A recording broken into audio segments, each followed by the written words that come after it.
Good morning সবাইকে। আজকে হচ্ছে 7 তারিখ আর এখন টাইম একটু দেরি হয়েছে, 10টা বেজে গেছে। আর একটা ঝলমলে সকাল নিয়ে আপনাদের সবাইকে সুপ্রভাত জানাচ্ছি। আজকে এই কারণে দেরি হয়েছে ব্রেকফাস্ট করতে। ব্রেকফাস্ট এখনও অন দ্য ওয়ে, এখন করছি এখনও ব্রেকফাস্ট। কারণ ডিঙ্কার একটু শরীরটা খারাপ, ওর কালকে রাতে একটু সর্দি হয়ে এসেছিলো, তো ওষুধ খেয়ে শুয়েছে, ও এখনও উঠেনি। তো তাই জন্য আর কি ব্রেকফাস্টটা একটু দেরি হচ্ছে। আর আমার এখন কাটাকাটি চলছে, কারণ আজকে ভেবেছি একটু চিকেন স্টু টাইপ চিকেন করা হবে ভাতের সঙ্গে। ডিঙ্কার শরীরের জন্য ভালো হবে সেটা। আর এখন এইখানে হচ্ছে এই যে ডিঙ্কাকে ডাকছি, এগ টোস্ট বানাচ্ছি, বানিয়ে ডেকে ওকে খেতে বলবো, আর তার সঙ্গে কফি। আর খেয়ে উঠে ও যদি ভালো ফিল করে তাহলে ওকে একটু চিকেনটা আনাতে পাঠাবো, ততক্ষণে আমার এদিকের কাজ হয়ে যাবে। তো চলুন, সঙ্গে থাকুন, সারাদিন ব্লগটা দেখতে থাকুন। রান্নাবান্না শেষ করে তারপর বাথরুমটা আজকে ক্লিন করে নিলাম পুরো, কারণ অনেক দিন হয়েছিল, শীত করে আর করে হয়ে ওঠেনি। আর তারপরে খেয়ে দিয়ে একটু বেরিয়েছিলাম কাজে, আর সেখানে থেকে ফিরতে গিয়ে একটুখানি ভেজিটেবল চপ খেয়ে নিলাম, দারুণ বানানিনি। আর ডিঙ্কুর জন্যও নিয়ে এসেছিলাম। এটা একদম এইচবি থেকে একটুখানি 2 মিনিট হাঁটা পথ। ইচ্ছে করছিল ফুচকা খেতে, আজকে অনেক দিন খাওয়া হয়নি, সেটাও ঠান্ডা ঠান্ডা করে। তো যে ফুচকার ভদ্রলোকের কাছে আমি খাই, তিনি আজকে বসেননি। আবার আরেকটা জায়গায় গেলাম, সেখানেও দেখলাম সেই ভাইও বসেনি আজকে। তো অগত্যা এই ভেজিটেবল চপটা প্রিয়। গুড ইভিনিং সবাইকে। আজকে আর অনেকক্ষণ আসা হয়নি না, ওই একটু বেরিয়েছিলাম, ওখানে একটু দেখলেন ভেজিটেবল চপ খেলাম। ঠিক কস্তুরি রেস্টুরেন্টের সামনেই ওনারা বসেন, দাদা বৌদি। ওনারা আগে ওই যাদবপুর কফি হাউসের নিচে বসতেন ওখানটা। তো ওখানটা এত ক্রাউড, আর ওখানে বাড়ি বাড়ি প্যান্ডেল হয়, তো ওই জন্য বোধ হয় এইদিকটা শিফট করে গেছে। এটা বেটার হয়েছে, কারণ এখানে দাঁড়ানোর জায়গা পাওয়া যায়। আর আজকে এখন ডিনারের জন্য একটুখানি ওই লাঞ্চের চিকেন কারিটা আছে, জাস্ট 2টা মতন। তো এখন ডিঙ্কু ভালো আছে, তো ওই জন্য রুটি অর্ডার করে দিয়েছি। আজকে আর রুটি করবো না, কারণ এক্ষুনি ঢুকলাম বাড়িতে কয়েকটা কাজ সেরে। আর এই হচ্ছে আজকের মেন, এটাই মেন, বেগুন পোড়া। আজকে ডিম দেবো কিনা ভাবছি, দেখি। ডিম দিয়ে, আর আমি কি করি, রসুন কুচি, আদা কুচি, পেঁয়াজ কুচি, কাঁচা লঙ্কা কুচি, আর একটু গরম মশলার গুঁড়ো দিয়ে বেগুনটা পুড়িয়ে, বেগুন মাখাটার সঙ্গে ওটা পুরো মিশিয়ে সর্ষে তেলের মধ্যে পুরো জিনিসটাকে সাঁতলে দিই। ঠিক আছে, যখন পড়বে একটুখানি দেখাবো। হ্যাঁ, আর আজকে ভেবেছিলাম বেরোতে হবে না, কিন্তু দেখলাম ছোট 2-3টে কাজ থেকে গেছে। আর আজকে 7 তারিখ হয়ে গেল, আজকে না করলে সেটা আবার শনিবার হয়ে যাবে। শনিবার নানান রকম আমার এটা ওটা সেটা কাজ লেগেই থাকে, শনি রবিবার একটু এক্সট্রা কাজ থাকে। আর আজকে বাড়িতে অনেক কাজ করেছি বলে ভাবলাম, অনেক বেলা হয়ে গেছিলো, কারণ আমি যখন খেয়ে উঠে বসেছি তখন আপনাদের সামনে আসতে পারিনি, কারণ আমার ফোন সেটটার মধ্যে একদম চার্জ ছিল না। এবার ওটা তখন বসাতে হয়েছিল চার্জে। আর আমার খুব স্টোরেজ প্রবলেম হচ্ছে, কারণ স্টোরেজ ক্যাপাসিটি পুরো ফুল হয়ে যাচ্ছে বারে বারে। তো যাই হোক, ওটা মোটামুটি ডিঙ্কু একটু ঠিক করে দিয়েছে। ডিঙ্কুই ভরসা আমার। যখন আর বেসিক নিজের চিন্তাটার বাইরে অন্য কোনো প্রবলেম এসে যায় এই টেকনিক্যাল ব্যাপারে, বিশেষ করে এই কী বলবো, ইলেকট্রনিক্সের সেটের ব্যাপারে ডিঙ্কু খুব আমার থেকে বেটার। তো তখন ডিঙ্কুই ভরসা হয়ে যায়, আমি আর কাউকে বলি না, ডিঙ্কাকেই বলি, ডিঙ্কুই সব ঠিক করে দেয়। আর ওই জন্য 3টের সময় খেয়ে উঠে আবার 4:30 নাগাদ আমি বেরিয়েছি।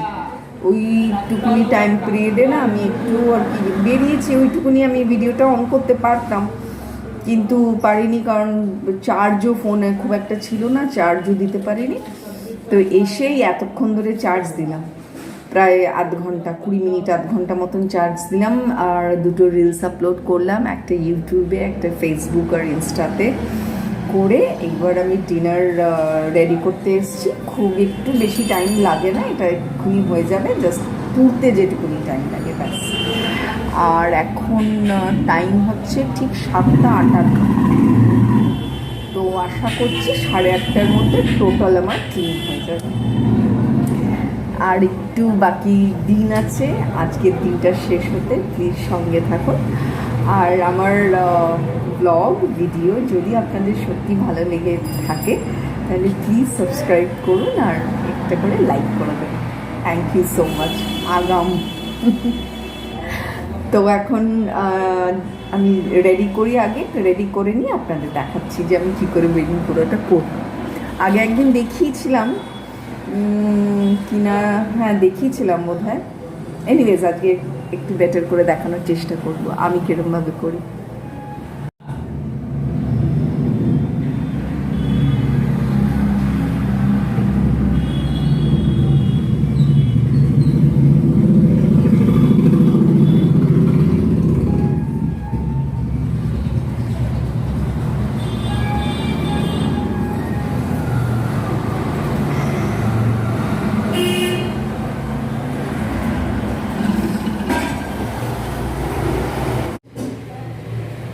এরকমভাবে বেগুনটাকে পুড়িয়ে নেব।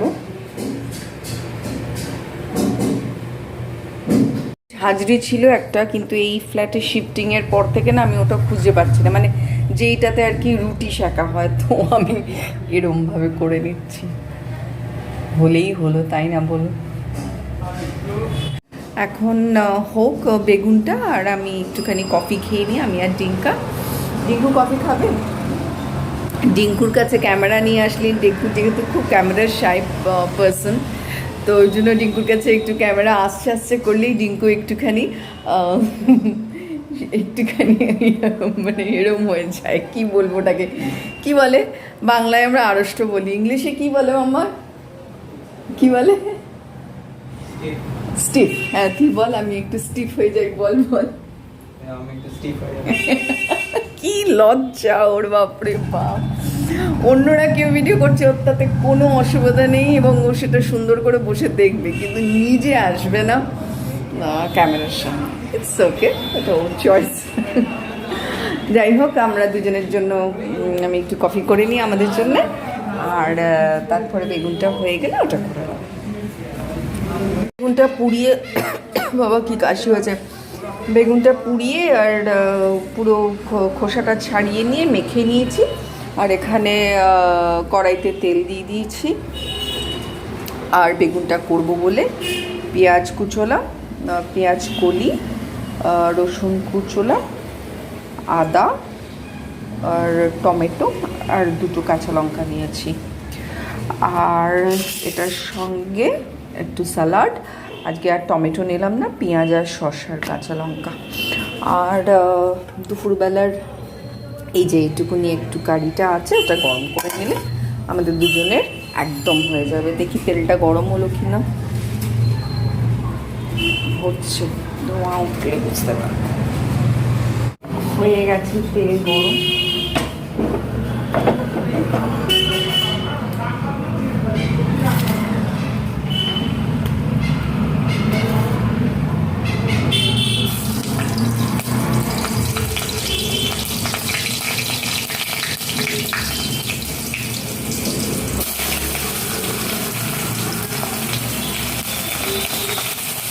লঙ্কা ফুটে আমার যা গায়ে আসে। আদা কুচি প্রথমে দিলাম তেলে, লঙ্কা কারণ ঝাঁঝটা থাকবে, তারপর পেঁয়াজ কুচি, তারপরে রসুন কুচি, আদা কুচি, আগে পরে হলুদ। সারাক্ষণ এটার আতঙ্ক থাকে, এত পুড়েছি আমি, এত পুড়েছি।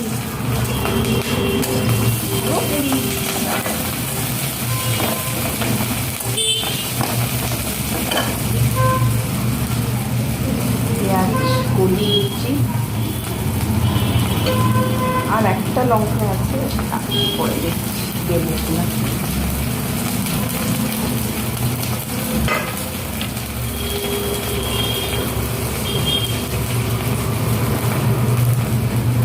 আমার এই হাত ধোয়ার বাতিকার গেল না। আমি এই না রান্নার মাখানো কোনো হাতে খুন্তি ধরতে পারি না, আমার গা দিয়ে বুঝতে পারে দিই তাহলে থাকবে কম।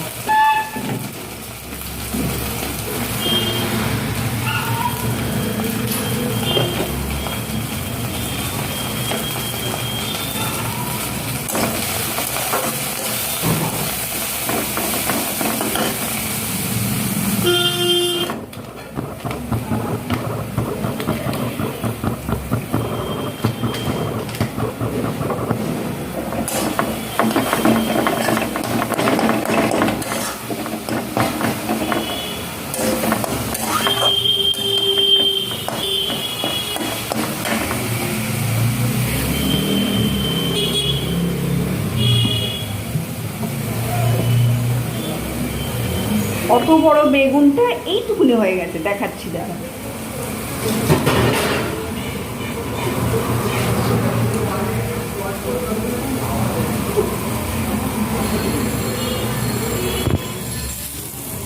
ফোনটা একটু মুছতে হবে, আগে দেখি। দেখছেন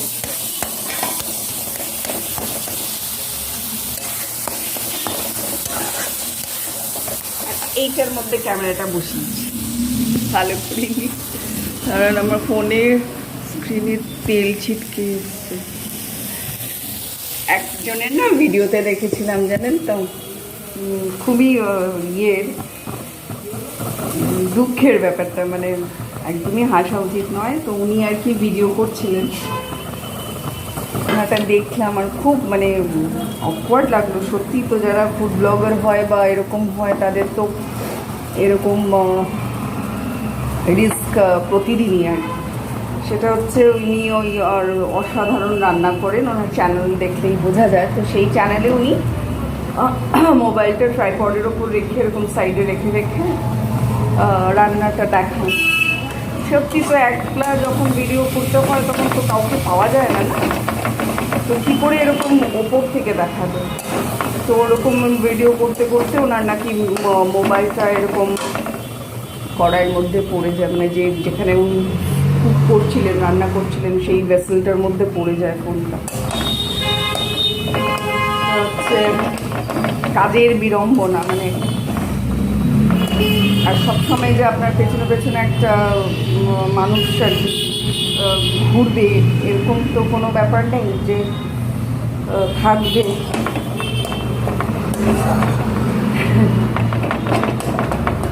তো সেই ভদ্রমহিলা এই পুরো ব্যাপারটা শেয়ার করেছিলেন ওনার চ্যানেলে। উনি একজন পাকিস্তানের ভদ্রমহিলা, শুনে খুব আর কি ওনাকে ভীষণ ভালো লেগেছিল, কারণ উনি এত অনেস্টির সঙ্গে ব্যাপারটা শেয়ার করেছিলেন। এবং শেয়ার না করলে সত্যি এরকম যদি না শেয়ার করে তো আমাদেরও এই অভিজ্ঞতাটা হবে না যে এতটা যেখানে আগুন নিয়ে কাজ করা হচ্ছে তার ওপর মোবাইলটা আসলে অন্য মানুষকে এরকম হতেই পারে।